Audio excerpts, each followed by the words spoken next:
আসসালামু আলাইকুম ভাইয়া। আসসালাম ভাইয়া, ভালো আছো? আলহামদুলিল্লাহ ভালো আছি, আপনি ভালো আছেন ভাইয়া? আছি আলহামদুলিল্লাহ।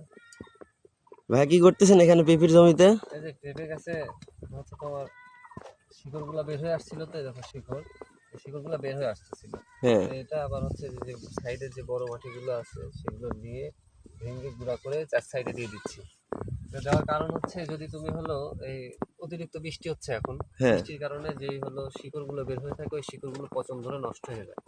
আর এই মাটিগুলো যখন দিয়ে দেওয়া হবে এর মধ্যে এখন আমরা উপর দিয়ে হালকা কিছু মেডিসিন দিয়ে দিব। দিয়ে দিলে পরে কি হবে, যদি বৃষ্টি আসে লাগাতারে 2-3 দিন যদি বৃষ্টিও থাকে তাহলেও কিন্তু পেঁপের গাছ হচ্ছে গোড়া পচবে না। আর যদি গোড়া পচে যায় তখন আবার কি হবে, পাতা তোমার লাল হয়ে যাবে, নষ্ট হয়ে যাবে, পেঁপে সাইজ নষ্ট হয়ে যাবে, পচন ধরে যাবে, মানে বিভিন্ন প্রবলেমের মধ্যে পড়তে হয়। তাই হলো সেটা ধরো মাটির বিভিন্ন কারণেই হয়। আর এটা হচ্ছে এঁটেল দোআঁশ মাটি, তো অনেকেই বলে যে হাইব্রিড পেঁপে এঁটেল দোআঁশ মাটিতে হয় না। তো এটা হচ্ছে এঁটেল দোআঁশ মাটিতে, দেখেন পুরো এঁটেল মাটি। তো হচ্ছে এই মাটিটা পেঁপে করা খুব কষ্ট, তারপরেও আমরা হচ্ছে করছি। সেটা হচ্ছে এই জাতটির নাম হলো গ্রিন লেডি, সেটা হচ্ছে অ্যাগ্রোয়ান কোম্পানির। অ্যাগ্রোয়ানের স্মার্ট পার্টনার আমি মোহাম্মদ আব্দুল্লাহ নুমান, এনএস এগ্রো, বড়াইগ্রাম, নাটোর। তো এখানে হচ্ছে এই বিষয়টা হচ্ছে যে দেখেন একটা পেঁপে গাছে কত দূর পর্যন্ত ফলন নেওয়া যায়। ফলনটা হচ্ছে দেখা গেল যে এখানে এই এক একটা পেঁপের সাইজ নাহলে 2 কেজির উপরে আছে, হ্যাঁ।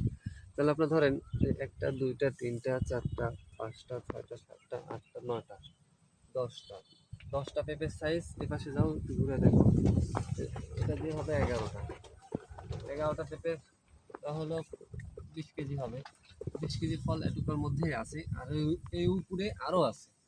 তো 20 কেজি ফলের দাম বর্তমান বাজার যদি হচ্ছে 20 টাকা কেজি হয়, তাহলে হলো 800 টাকা, সরি 400 টাকা। 400 টাকা ফলের বাজার দর হয়ে আছে এখন একটা গাছ থেকে। এখন পেঁপে গাছে লাভজনক কেন হবে না বলেন? এই উপরে কিন্তু আরও টাকার মাল আছে, আর নিচে তো এই পেঁপে গাছটাতে হয় নাই, কিন্তু এই যে দেখেন আরেকটা পেঁপে গাছে, যেটা হচ্ছে এই এই পেঁপে গাছটার এখান থেকে ফল ভাঙা হয়েছে, 3-4টা করে ফল ভাঙা হয়েছে। হুম। তার পরবর্তীতে এটা কিন্তু এই আস্তে আস্তে আরো উপরে সেটা হচ্ছে ফল। কারণ আমি যদি নিচে ফল ভেঙে দিই তাহলে পরে আমি কিন্তু সবজিটা বেশি পাবো। এই সবজির জন্য আমরা হচ্ছে গ্রিনারিটাকে বেছে নিছি।